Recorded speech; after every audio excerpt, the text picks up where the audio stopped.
It's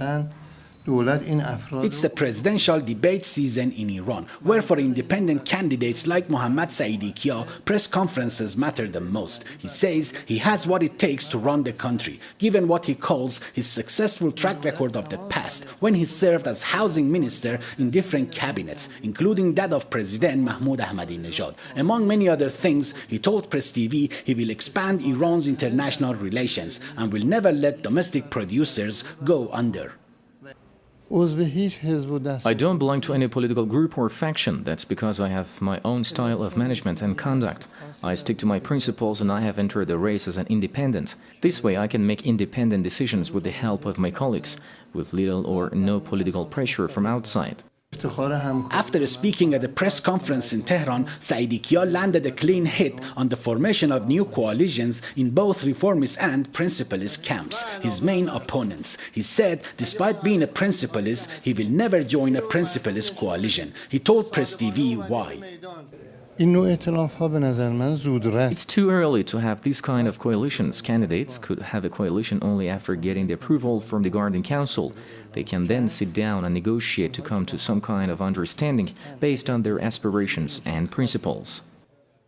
Saeedikia's comments come amid reports that principalist candidates have already formed a new coalition of 5 to campaign for the next presidential election. There are at least 30 principalist candidates who have announced their intentions to run, among them top officials and former ministers. But they say what they are after is a list of 1 or at least 2. The presidential and city council elections will be held at the same time. This means greater participation. I believe this will make our job very difficult because we will have to compete with other contenders from rural areas to major cities and towns. We shouldn't overlook the city councils. In the absence of their cooperation, the next government will have no future.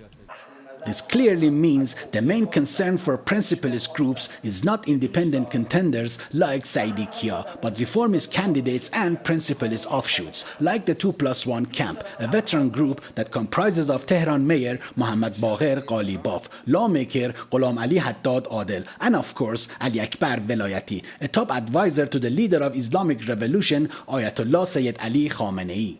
The 2+1 group plans to introduce just one candidate before the race. Our coalition of 5 will also come up with just one candidate before registration. We still welcome independent candidates to join our coalition for the sake of better management and results. In the first presidential election back in 1979, there were more than 100 candidates. With so many reformists, principalists and independent candidates who have announced their intentions to run, only time will tell if this record will be broken come June 14 election. Candidates have just 1 month left to register for the race. The country is 11th since the victory of Islamic Revolution back in 1979. They will also need the approval of the Guardian Council for the June 14 election, which will be held at the same time as the 4th City Council elections. Ghaman Naderi, Press TV, Tehran.